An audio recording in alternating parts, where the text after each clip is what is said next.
Hello everyone, દરેકનું topic number 4માં હું શૈલેષ કુમાર ઢોલા ફરીથી એક વખત સ્વાગત કરું છું. આની પહેલાં આપણે જે ટોપિક ભણેલા એમાં આપણે જડત્વની ચાકમાત્રાનો બેઝિક ખ્યાલ, ત્યારબાદ સમાંતરક્ષ પ્રમેય, લંબક્ષ પ્રમેય અને લાસ્ટ ટોપિકમાં આપણે કોઈપણ પદાર્થ, કોઈપણ આકારના પદાર્થ માટે જડત્વની ચાકમાત્રા કઈ રીતે શોધવી સૂક્ષ્મ દળ ધારીને એનો અભ્યાસ કરેલો. અને ત્યારબાદ રિંગની 2 અક્ષ માટે આપણે જડત્વની ચાકમાત્રાની ગણતરી કરેલી. તો લેક્ચર જે ટોપિક નંબર 2 હતો એમાં તમને મેં 2 પ્રમેય ભણાવેલા, પ્રમેય નંબર 1 અને પ્રમેય નંબર 2, જે સમાંતરક્ષ પ્રમેય અને લંબક્ષ પ્રમેય તરીકે આપણે ભણેલા. ત્યારે મેં તમને કીધેલું કે કુલ 4 પ્રમેય છે, એમાં 2 પ્રમેય તો ઓફિશિયલ છે, તમને ચોપડી મળી જશે, અને બાકીના જે 2 પ્રમેય છે એ મેં જાતે બનાવેલા છે મારી રીતે, એટલે કે દાખલાના નિચોડના આધારે બનાવેલા છે એ રીતે. તો પ્રમેય નંબર 3 ભણવાનો સમય આવી ગયો છે. આપણે પ્રમેય નંબર 3 હવે ભણીએ. ચલો, શું છે પ્રમેય નંબર 3? જુઓ, બધી જ દિશાઓમાં સમાન સમમિતિ ધરાવતા. શું કહે છે? બધી જ દિશાઓમાં સમાન, એક દિશામાં નહીં, બધી જ દિશાઓમાં સમાન સમમિતિ. સમમિતિ કોને કહેવાય? સિમેટ્રિસિટી કોને કહેવાય? સમમિતિ એટલે એક અક્ષની આજુબાજુ જેવું છે સેમ ટુ સેમ બીજી બધી અક્ષ માટે હોવું જોઈએ. તો બધી જ દિશાઓમાં સમાન સમમિતિ ધરાવતા 2D પદાર્થ માટે તેના સમતલમાંથી તથા તેના કેન્દ્રમાંથી પસાર થતી બધી જ અક્ષોને અનુલક્ષીને જડત્વની ચાકમાત્રા સમાન હોય છે. વાંચવામાં થોડુંક અટપટું લાગે એટલા માટે આપણે થોડુંક દોરીને સમજી લઈએ. ચલો, શું કહે છે? જુઓ, માનો કે એક રિંગ છે. રિંગ તમને દેખાય છે અત્યારે, બરાબર છે? રિંગ છે. રિંગનું પહેલી વાત તો એ કે જે અક્ષ લેવાની છે, ક્યાં લેવાની? જો સમતલમાંથી પસાર થતી અક્ષ. તો આપણે જે અક્ષિસ ધારશું બધી, એ ક્યાંથી ધારશું? રિંગના સમતલમાંથી પસાર થતી બધી અક્ષ હોવી જોઈએ. આ રિંગનું થઈ ગયું સેન્ટર. તો ધારો કે એક અક્ષ આ પ્રમાણે પસાર થાય છે. પહેલી અક્ષ જે છે, ધારો કે હું કહી દઉં એક્સ અક્ષ. તો એક્સ અક્ષ આ પ્રમાણે પસાર થઈ. હવે એક્સ અક્ષને અનુલક્ષીને સમમિતિ છે. સમમિતિ કોને કહેવાય? એક્સ અક્ષની આ બાજુ જેવું છે. શું એ સેમ ટુ સેમ આ બાજુ છે? આ છે, દેખાય છે. આકારમાં પણ છે, દળમાં પણ હશે, ઘનતામાં પણ છે, બધી રીતે સમમિતિ છે. ચલો આપણે વાય એક્સ ધારીએ. જુઓ, વાય એક્સ ધારો. સપોઝ આ પ્રમાણે આપણે વાય એક્સ લઈ લઈએ. તો જો વાય એક્સ છે, વાય અક્ષ અથવા વાય એક્સ, શું વાય એક્સની આ બાજુ જેવું છે એવું સેમ ટુ સેમ વાય એક્સની આ બાજુ છે, આ દેખાય છે આપણને છે. પછી હવે એક કામ કરીએ, આ તો ખાલી વાય અક્ષને અનુલક્ષીને સમમિતિ થઈ. અહીંયા શું હોવું જોઈએ? બધી જ દિશાઓમાં સમાન સમમિતિ. ટૂંકમાં એક્સ અક્ષમાં જેવી સમમિતિ હતી, શું વાય અક્ષમાં જેવી બેઠી સમમિતિ છે? આ છે. કહી શકાય. જો એક્સ અક્ષમાં શું હતું? જેવો ભાગ ઉપર છે, જેટલો ભાગ, બરાબર, એટલો જ ભાગ, અડધો ભાગ નીચે છે. વાય અક્ષમાં પણ સેમ ટુ સેમ છે. જેટલો અડધો ભાગ આ બાજુ છે, એટલો જ ભાગ આ બાજુ છે. તો એમ પણ કહી શકાય કે અહીંયા એક્સ અક્ષને અનુલક્ષીને સમમિતિ છે, વાય અક્ષને અનુલક્ષીને સમમિતિ છે. જેટલી એક્સ અક્ષને અનુલક્ષીને જેવી સમમિતિ છે, સેમ ટુ સેમ વાય અક્ષને અનુલક્ષીને સમમિતિ છે. ધારો કે એક અક્ષ આ પ્રમાણે ધારું છું. બધી અક્ષ ક્યાં છે? રિંગના સમતલમાં જ છે. સપોઝ એક પ્રમાણે આપણે એક અક્ષ આ પ્રમાણે ધારી. જો, તો શું આ ધારો કે નામ આપી દઉં એ. કઈ અક્ષ છે? એ અક્ષ. કઈ છે? એ અક્ષ. એ અક્ષની આ બાજુ જેવું છે, સેમ ટુ સેમ એવું છે. આ છે. એક્સ અક્ષમાં જેવું આ ઉપર હતું એવું નીચે હતું, સેમ ટુ સેમ અહીંયા છે. આ છે. કહી શકાય. જો આ અક્ષ છે એ, એની ઉપરનો જે ભાગ છે, નીચેનો ભાગ છે, બે કેવા ભાગ છે? સરખા. આવો જે ભાગ છે એ પણ એક્સ અક્ષમાં જ મળ્યો હતો, સેમ ટુ સેમ. ટૂંકમાં ત્રણેય અક્ષ કેવી છે? સમમિત અક્ષ છે. અને ત્રણેય અક્ષને અનુલક્ષીને સમમિતિ કેવી છે? સરખી છે. આવી કેટલી અક્ષ બનાવી શકું? સમમિત અક્ષ, એક્સ અક્ષ જેવી, વાય અક્ષ જેવી કે એ અક્ષ જેવી? અસંખ્ય. કેટલી બનાવી શકું? અસંખ્ય. એક જ કન્ડિશન છે કે જે અક્ષ છે એ કેન્દ્રમાંથી પસાર થવી જોઈએ, અને જે અક્ષ છે એ સમતલમાં હોવી જોઈએ. જેમ કે સપોઝ આપણે આ પ્રમાણે અક્ષ લો, હજી એક અક્ષ લો. ધારો કે આ જે અક્ષ બની, બરાબર, આ બાજુ જે અક્ષ બની, જો આ પ્રમાણે અક્ષ જે બનશે, આ અક્ષ આ દેખાય ને સળિયો, એની આ બાજુ જેવું છે એવું જ આ બાજુ છે. આ છે. એક્સ અક્ષમાં સેમ ટુ સેમ જેવું હતું, ઉપર નીચે સરખો અડધો ભાગ, એવો જ અડધો ભાગ અહીંયા છે. તો ધારો કે આને કીધું બીબી અક્ષ. તો જેવું એક્સ અક્ષમાં છે એટલી જ સમમિતિ વાય અક્ષમાં છે, એટલી જ સમમિતિ એ અક્ષમાં છે, એટલી જ સમમિતિ બીબી અક્ષમાં છે. તો બધી અક્ષની સમમિતિ કેવી છે? સરખી છે. તો બધી અક્ષની જડત્વની ચાકમાત્રા સમાન હોય. શું કહે છે? બધી અક્ષની જડત્વની ચાકમાત્રા સમાન હોય. હું ફરતી વાતો જો, બધી જ દિશાઓમાં સમાન સમમિતિ ધરાવતા. બધી દિશામાં સમાન સમમિતિ છે. હા, બધી દિશામાં સમાન સમમિતિ ધરાવતા 2D પદાર્થ માટે તેના સમતલમાંથી પસાર થતી તથા કેન્દ્રમાંથી પસાર થતી બધી જ અક્ષોને, આ ખાસ બધી જ અક્ષોને અનુલક્ષીને જડત્વની ચાક માત્રા સમાન હોય છે. તો જેટલી જડત્વની ચાક માત્રા એક્સ એક્સને અનુલક્ષીને હશે એટલી જ વાય વાયને હશે, એટલી જ એ ને હશે, એટલી જ બીબી ને હશે. લખાય શું નીચે? લખાશે આવું: I X is equal to I Y is equal to I A is equal to I B. ચાલ્યા જ કરશે, જેટલી નવી અક્ષ જતા જશો ચાલ્યા જ કરશે. પણ કન્ડિશન કઈ છે? એક દિશામાં સમમિતિ નહીં. ચલો એક દિશામાં સમમિતિ આવી, જેવી સમમિતિ એક્સમાં આવી એવી જ વાયમાં આવી જોઈએ, એવી જ એમાં આવી જોઈએ, એવી જ બીમાં આવી જોઈએ. જો આવું થાય તો જ આ સાચું, બાકી લાગુ પડે નહીં. તો એની કન્ડિશન કઈ છે? બધી જ અક્ષોને અનુલક્ષીને સમમિતિ હોવી જોઈએ, અને એક અક્ષને અનુલક્ષીને જેવી સમમિતિ છે એવી જ સમમિતિ બધી અક્ષને અનુલક્ષીને હોવી જોઈએ. ટૂંકમાં બધી જ અક્ષોની સમમિતિ સમાન હોવી જોઈએ. સમજ પડે કે નહીં પડતી? બરાબર છે. ચલો આપણે એક કામ કરીએ, આ વસ્તુ જે છે શું ચોરસને લાગુ પડે? ચલો જોઈ લઈએ. તો ચોરસમાં પણ આપણે સમમિતિ ચેક કરીએ. જુઓ, જેમ કે આ અક્ષ છે, કઈ અક્ષ છે? એક્સ એક્સ અક્ષ, બરાબર. આ થશે વાય વાય અક્ષ.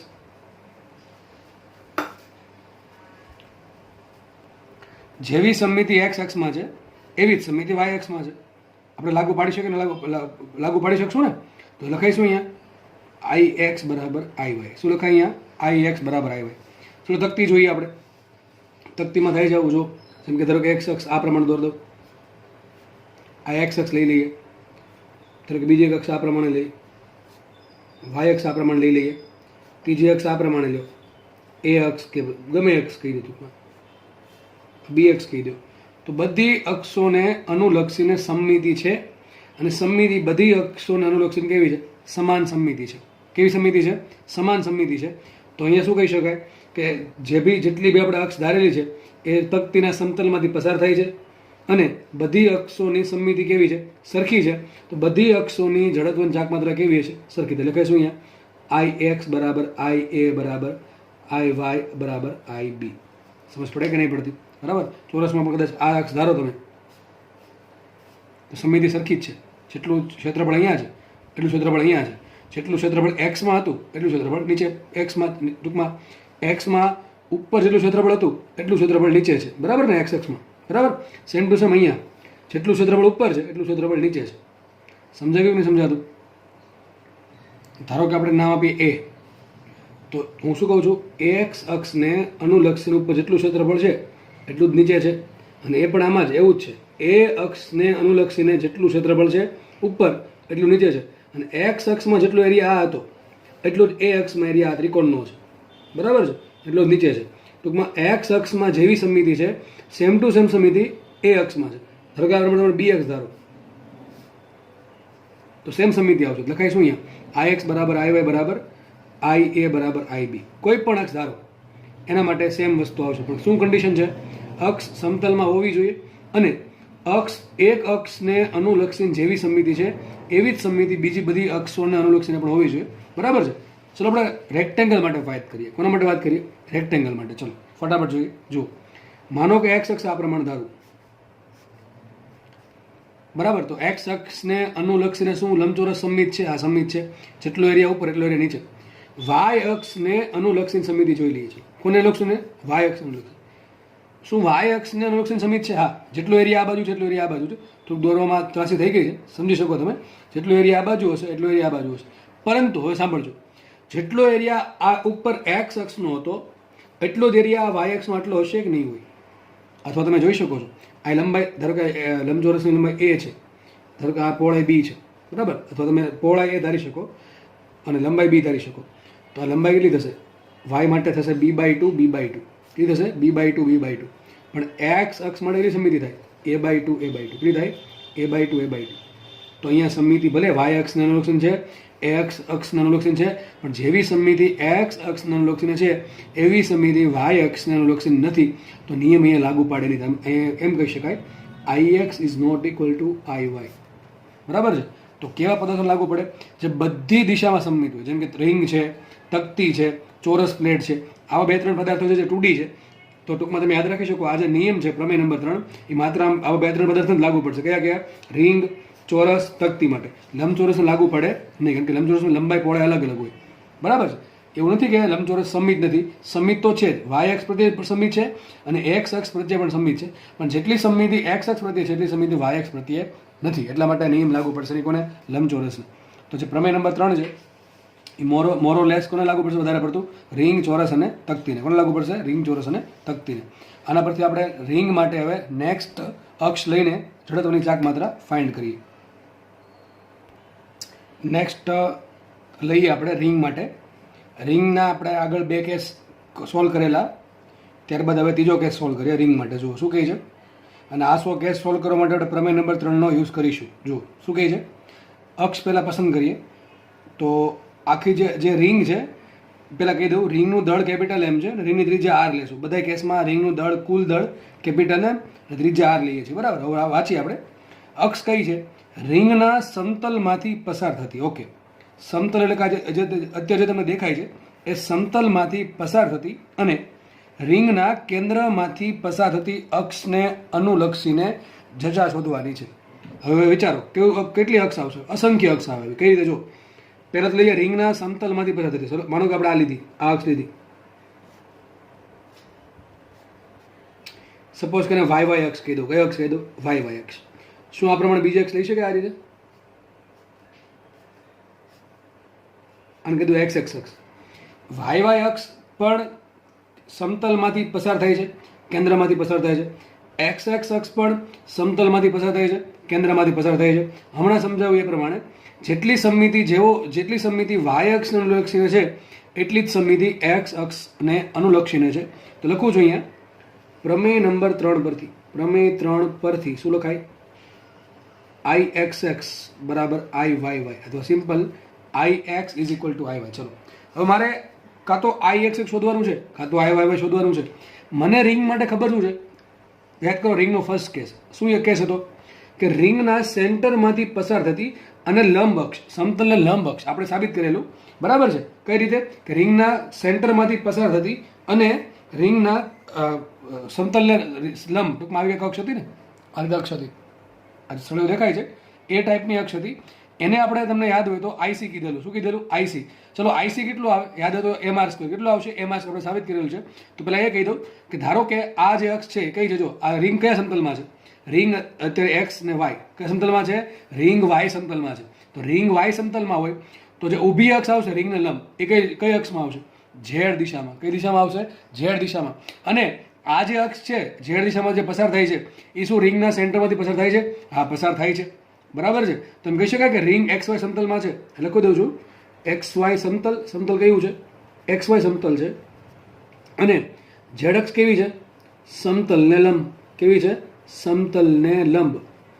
તો એક કામ કરીએ, આ જે ઝેડ અક્ષને અનુલક્ષીને જે હશે એને શું કહેવાય? આઈસી કહેવાય કે ન કહેવાય? આઈસી કહેવાય કે ન કહેવાય? કઈ આઈસી કહેવાય?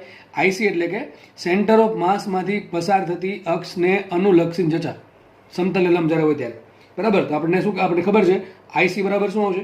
આઈસી બરાબર કઈ રીતે? સમતલ ને લંબ અને કેન્દ્રમાંથી પસાર થતી કેટલી આવશે? M R square. કેટલી આવશે? M R square.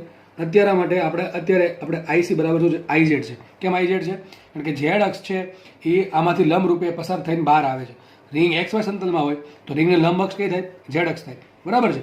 તો આપણને ખબર હોય તો, યાદ હોય તો તમને, આ રિંગ જ્યારે એક્સ વાય સમતલમાં હોય અને ઝેડ અક્ષ સમતલને લંબ હોય ત્યારે લંબ અક્ષો માટે લંબ અક્ષ પ્રમેય વાપરી શકાય. કયો પ્રમેય વાપરી શકાય? લંબ અક્ષ પ્રમેય. તો પ્રમેય નંબર 2 પરથી, પ્રમેય નંબર 2 પરથી શું લખાય? ચલો કયું સમતલ છે? એક્સ વાય સમતલ. લખાઈશું I Z is equal to I X plus I Y. I Z is equal to I X plus I Y. I Z શું છે? આઈસી છે. તો શું આવશે? M R square. અથવા આઈ ઝેડ શું બનશે? રિંગના સેન્ટરમાંથી પસાર થતી લંબ અક્ષ, અને રિંગના સેન્ટરમાંથી પસાર થતી લંબ અક્ષને અનુલક્ષીને જતા કેટલી હોય? M R square. Topic number 2માં સાબિત કરાવેલું. તો M R square is equal to શું આવશે? I X plus I Y. હવે અહીંયા હમણાં ખબર કીધું છે કે પ્રમેય નંબર 3 પરથી જેટલી એક્સ અક્ષને અનુલક્ષન સમિતિ છે, સમાન સમિતિ વાય અક્ષને અનુલક્ષન છે, તો આઈ એક્સ એક્સ બરાબર આઈ વાય વાય અથવા આઈ એક્સ બરાબર આઈ વાય છે. તો આપણે કામ કરીએ, આઈ વાય બરાબર આઈ એક્સ લખી નાખું. શું લખી નાખું? આઈ એક્સ બરાબર આઈ વાય. તો લખાઈશું અહીંયા એમ આર સ્ક્વેર બરાબર 2 IX. બરાબર ને? આઈ એક્સ પ્લસ આઈ એક્સ થાય 2AX. તો માટે સાબિત થયું આઈ એક્સ બરાબર અથવા આઈ વાય બરાબર શું આવશે? 1/2 એમ આર સ્ક્વેર. શું આવશે? 1/2 એમ આર સ્ક્વેર. તો સૂત્ર નવું આવ્યું. જો આ બહુ કામમાં લાગશે. બે સૂત્ર રિંગના બહુ કામમાં લાગશે. એક રિંગના સમતલમાંથી પસાર થતી અને રિંગના સમતલને લંબ અને કેન્દ્રમાંથી પસાર થતી અક્ષ જોજા કેટલી આવશે mr². અને બીજું રિંગના સમતલમાંથી પસાર થતી અને કેન્દ્રમાંથી પસાર થતી અક્ષને અનુલક્ષીને જોજા કેટલી આવશે 1/2 mr². તો ix હોય કે iy હોય કેટલું આન્સર આવશે 1/2 mr². ચલો એમ કહું, ધારો કે આ અક્ષ છે AA, તો AA અક્ષને અનુલક્ષીને જોજા કેટલી આવે? અરે આટલી જ આવશે. કેટલી? 1/2 mr². પ્રમેય નંબર 3 હમણાં શીખવાડ્યું ને તમને કે બધી અક્ષો કેવી છે? સમાન સમમિતિ ધરાવે છે. એટલા માટે અક્ષ આમ હોય કે આમ હોય. ચલો આ પ્રમાણે લઈ લો. ધારો કે આ પ્રમાણે તમને ક્વેશ્ચન પૂછ્યું, અક્ષ સપોઝ કીધી BB, તો જોજા કેટલી આવશે? 1/2 mr². કેટલી આવશે? 1/2 mr² જ આવશે. કેટલી આવશે? 1/2 mr². કોઈ પણ ધારો કે સપોઝ આ પ્રમાણે અક્ષ છે, તો કહી દીધું CC, જોજા કેટલી? 1/2 mr². એટલે કે બધી અક્ષો સમાન સમમિતિ ધરાવે છે. DD અક્ષ કહીએ તો પણ સેમ વસ્તુ થશે. બરાબર છે? બધી અક્ષોની જોજા કેવી છે? સરખી છે, કારણ કે સમાન સમમિતિ દરેક દિશામાં છે એટલા માટે. તો આપણે સાબિત કર્યું. સાબિત શું કર્યું? જો કે અક્ષ જો રિંગના સમતલને લંબ હોય અને કેન્દ્રમાંથી પસાર થાય, જોજા આવે mr². જો અક્ષ છે એ સમતલમાંથી પસાર થાય, કેન્દ્રમાંથી પસાર થાય, તો જોજા આવશે અડધી. પહેલા કરતા લંબ કરતા અડધી. કેટલી થાય? 1/2 mr². બરાબર. આપણે આગળ વધીએ. ચોથો કેસ જુઓ. ચોથો કેસ શું કહે છે? રિંગના પરિઘ પરના બિંદુમાંથી પસાર થતી. ઓકે, બિંદુ ક્યાં લેવાનું છે? પરિઘ પરનું. અને રિંગના સમતલમાંથી પસાર થતી. કેસ નંબર 2 માં શું હતું? પરિઘ પરનું બિંદુ હતું પણ સમતલને લંબ અક્ષ હતી. અહીંયા પરિઘ પરનું બિંદુ છે પરંતુ અક્ષ કઈ છે? રિંગના સમતલમાંથી પસાર થતી. સપોઝ કે આ અક્ષ, ચલો માનો કે આ અક્ષ છે અહીંયા, આ કે પરિઘ પરનું બિંદુ છે. હવે અક્ષ કઈ છે? પહેલા જે પેલો બીજો કેસ હતો રિંગમાં, એમાં આ પ્રમાણે હતું. બરાબર છે? રિંગ તમને ખબર છે આ પ્રમાણે ભ્રમણ કરતી હતી. આ રીતે તમે શીખવાડેલું હતું. આ રીતે ભ્રમણ કરતી હતી રિંગ. આ આપણે શોધેલું છે. બરાબર છે? આમાં ઉલટું છે. આ પ્રમાણે છે. રિંગ છે એની આસપાસ, ટૂંકમાં આ અક્ષની આસપાસ આ પ્રમાણે ભ્રમણ કરતી હશે. બરાબર? આ અક્ષ ફિક્સ રહેશે, આ અક્ષ ફિક્સ રહેશે, અને રિંગ છે એની આજુબાજુ આ પ્રમાણે ભ્રમણ કરશે. જો બે વસ્તુ અલગ છે. એકમાં આ પ્રમાણે ભ્રમણ કરશે, આ પ્રમાણે, અને આમાં અક્ષ આ રીતે છે. અક્ષ કઈ રીતે છે? જો રિંગના પરિઘ પરના બિંદુમાંથી પસાર થશે, ટૂંકમાં આ પરિઘ પરનું બિંદુ, અને સમતલ તો આ છે. ધારો કે આ પ્રમાણે અક્ષ સમતલમાંથી પસાર થાય એટલે આ જે સળિયો દેખાય છે એ પ્રમાણે અક્ષ છે. રિંગ ફરશે કઈ રીતે? આ પ્રમાણે. માનો કે આ ચિપકાઈ ગયેલું છે, આ પ્રમાણે ફરશે. બરાબર? દેખાય છે ને? આ પ્રમાણે રિંગ ફરશે. બરાબર છે? એ રીતે હશે. ચલો આમાં કઈ રીતે ફરશે? સપોઝ આમાં ફરે કઈ રીતે ફરે? આ પ્રમાણે ફરે. જો આ માનો અક્ષ છે, મારી બે આંગળી વચ્ચે માનો અક્ષ છે, તો રિંગ આ પ્રમાણે ફરશે. આ પ્રમાણે. અથવા આમે ફરી શકે, અથવા આમે ફરી શકે. અરે ફરક જ ન પડે ને, તમે અક્ષ બદલાવા કરો, કંઈ ફરક પડતો જ નથી. રિંગ તો ફરે એમ જ ફરે છે. એટલા માટે બધી અક્ષ કેવી છે? સંમિત છે. આમાં કઈ રીતે ફરશે? મેં કીધું એ પ્રમાણે. મને કે આ અક્ષ આ પ્રમાણે હોય, અક્ષ આ પ્રમાણે હશે તો રિંગ આ પ્રમાણે ફરશે. આ રીતે ફરશે અક્ષની આસપાસ. બરાબર? આ રીતે. બરાબર? તો આપણે ફટાફટ ફાઇન કરીએ. હવે જુઓ, તમારે આ અક્ષને અનુલક્ષીને જોજા શોધવાની છે. બરાબર? કઈ રીતે મળશે વિચારો. શું તમને, આપણે ધારો અક્ષ ધાર લઈએ. સપોઝ કે અક્ષ છે આ અક્ષ છે ને, ધારો કે કોઈ પણ નામ આપી દો. સપોઝ એને 1 1 નામ આપી દો. શું નામ આપી દો? 1 1. તમે કોઈ પણ નામ આપી શકો છો. તમારે 1 1 અક્ષને અનુલક્ષીને જોજા શોધવી છે. ચલો એક કામ કરીએ. શું તમને આ અક્ષને અનુલક્ષીને જોજા ખબર છે? હમણાં શોધી આપણે કઈ વાય અક્ષને અનુલક્ષીને. તો જો વાય અક્ષને અનુલક્ષીને જોજા ખબર હોય, વાય કઈ અક્ષ છે? સમતલમાંથી પસાર થતી અને કેન્દ્રમાંથી પસાર થતી. આ કઈ છે? સમતલમાંથી પસાર થતી અને પરિઘમાંથી પસાર થતી. બે અક્ષ સમાંતર છે કે લંબ છે? સમાંતર છે. સમાંતર કયો પ્રમેય યુઝ થાય? સમાંતર અક્ષ પ્રમેય. પ્રમેય નંબર 1. ચલો પ્રમેય નંબર 1 પરથી શું લખાય? પ્રમેય નંબર 1 પરથી શું લખાય? I1, એટલે કે આ જજા કેટલી હશે? I1 બરાબર શું થાય? હવે જો I આપણે સૂત્ર શું આવશે? એક્ઝેક્ટ પ્રમેય આવો છે.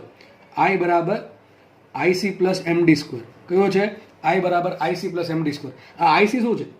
IC એટલે કેન્દ્રમાંથી પસાર થતી અક્ષ. તો IC માટે કન્ડિશન શું?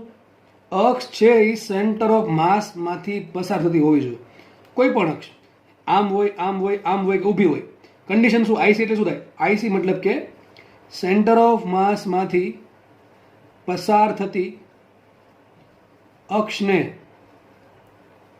અનુલક્ષીને જચા. કોઈ પણ એક જ કન્ડિશન, સેન્ટર ઓફ માસમાંથી પસાર થવી જોઈએ. શું આ સેન્ટર ઓફ માસમાંથી પસાર થાય છે? ના, આ ચાલે નહીં. આને આઈસી કહી શકાય નહીં. આ ચાલે, આ ચાલશે. માનો કે આ ચાલશે, આજે એ અક્ષ ચાલશે, આ પણ ચાલે આઈસી તરીકે. કન્ડિશન એક જ છે, સેન્ટર ઓફ માસમાંથી પસાર થવી જોઈએ, ગમે એમ હોય. એ પછી બહાર આવતી હોય કે સમતલની અંદર હોય. બરાબર છે?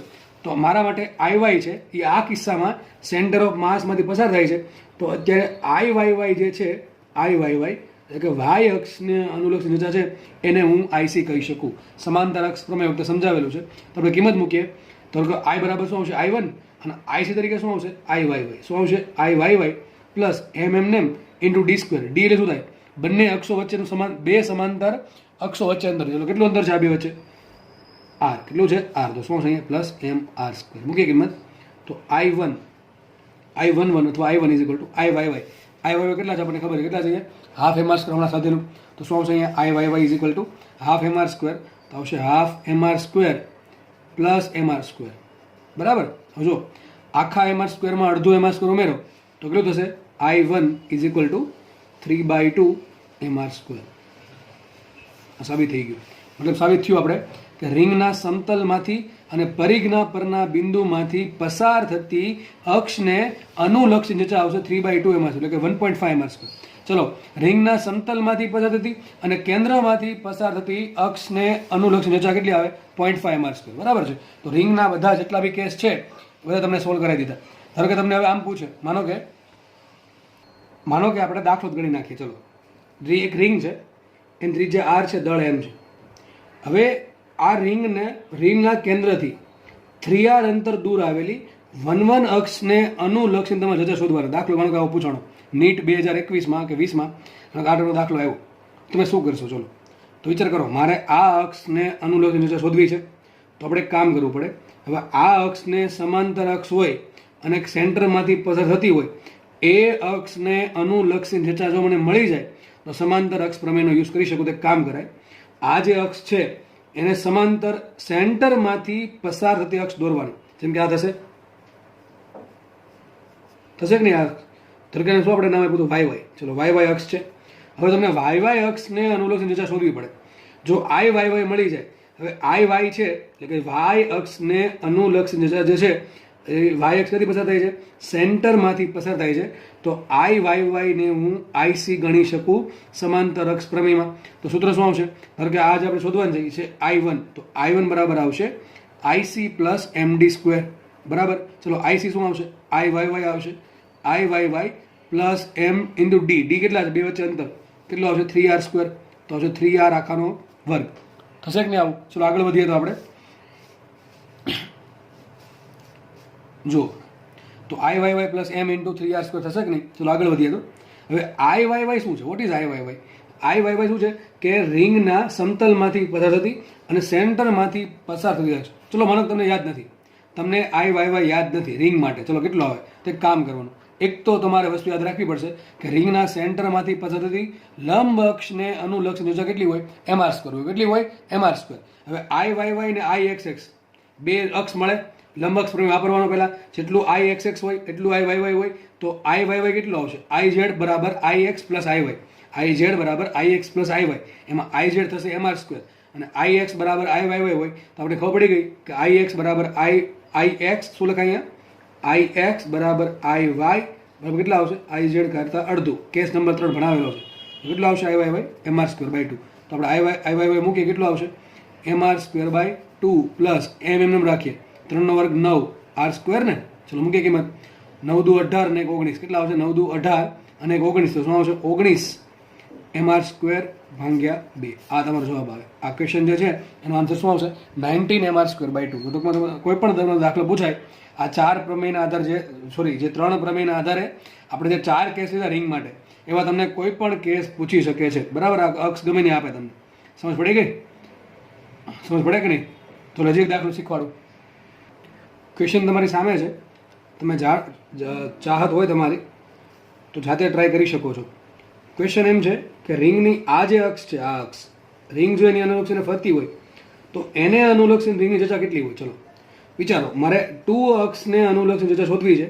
ડાયરેક્ટ તો મળશે નહીં. કાં તો મારે લંબ એક્સ પ્રમેય વાપરવો પડે, કાં તો મારે સમાંતર અક્ષ પ્રમેય વાપરવો પડે, કાં તો મારે પ્રમેય નંબર 3 વાપરવો પડે. ચલો મોસ્ટલી કિસ્સામાં તમારે યુઝ થશે સમાંતર અક્ષ પ્રમેય. કયો યુઝ થશે? સમાંતર. એક કામ કરું, હવે સમાંતર અક્ષ પ્રમેયની કન્ડિશન છે, જે અક્ષ છે એને સમાંતર અક્ષ દોરવાની. ફરીથી કહું છું, જે અક્ષની અનુલક્ષીને જચા માંગી છે એને સમાંતર અક્ષ દોરો, અને સમાંતર અક્ષ જે દોરો છો એ ફરજિયાતપણે એના સેન્ટરમાંથી અથવા સેન્ટર ઓફ માસમાંથી પસાર થવી જોઈએ. આપણે આ પ્રમાણે દોરશું અક્ષ, દોરશું ને આ પ્રમાણે અક્ષ, બરાબર, આ પ્રમાણે અક્ષ થશે. ચલો, તો મારે આ અક્ષ કઈ છે, આઈસી કહેવાય કે ના કહેવાય, શું કહેવાય આઈસી, હમણાં શીખવાડ્યું એ પ્રમાણે આઈ વાય વાય હોય, આઈ એક્સ એક્સ હોય, આઈ એ હોય, આઈ બીબી હોય, આઈ સીસી હોય, કોઈ પણ હોય, બધા માટે ચર્ચા કેટલી હોય સરખી જો, કેટલી હોય mr²/2. કેમ કે બધી અક્ષ કેવી છે, સમિત અક્ષ છે પ્રમેય નંબર 3 પરથી. ચલો, તમને આઈસી મળી ગયું અને તમારે 2 શોધવું, સૂત્ર શું આવશે, I2 બરાબર આઈસી પ્લસ md². I2 બરાબર આઈસી પ્લસ md².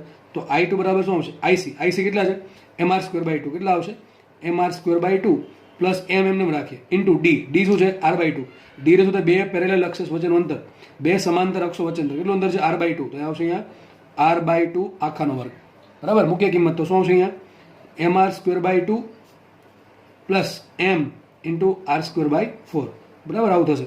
અને બે વડે ગુણીને બે વડે ભાંગીએ તો 2mr² પ્લસ mr² છેદમાં 4, શું આવશે 5mr²/4, કેટલો આવશે લગભગ 1.25 mr². તો તમે જો તો કોઈ પણ પ્રકારનો દાખલો પૂછાય, કોઈ પણ દાખલો હોય, પછી રિંગ હોય, તકતા, તો એક ખાલી તમને રિંગ ભણાવ્યું છે એટલે રિંગ માટે સોલ્વ કરીએ છીએ. આવો દાખલો કોઈ પણ માટે, નળાકાર માટે, તકતી માટે, ગોળા માટે, શંકુ માટે, કોઈ પણ માટે આ પ્રમેય લાગુ પડશે. તો 3 પ્રમેય જે ભણાવ્યા છે એના આધારે આપણે આટલું શીખા કે કોઈ પણ અક્ષ હશે રિંગની એને અનુલક્ષીને આપણે જજા આપણે આરામથી મળી જશે જો થોડુંક વ્યવસ્થિત સમજાવશો તો. બાકી તમે ગોખવા બેસશો તો કોઈ મતલબ નથી, કારણ કે આમાં આન્સર તો ગોખવાના છે નહીં. આની જગ્યાએ તમને r/2 જગ્યાએ r/3 કરો તો આન્સર અલગ આવશે, બરાબર. ગોખવાથી કોઈ મતલબ જ નથી. વ્યવસ્થિત સમજી લ્યો. છતાં પણ કોઈ જગ્યાએ તમને ડાઉટ લાગતો હોય તો એ કોઈ રિવાઇઝ કરીને જો, છતાં પણ જો ન સમજે તો તમે મને કોમેન્ટ સેક્શનમાં લખો, હું થોડુંક વધારે ડિસ્ક્રિપ્ટમાં તમને કોમેન્ટમાં સમજાવીશ, બરાબર છે. તો આ જે ટોપિક છે અહીંયા રાખીએ અને તમે આવી તમારી જાતે પ્રેક્ટિસ કરી શકો છો. Thank you.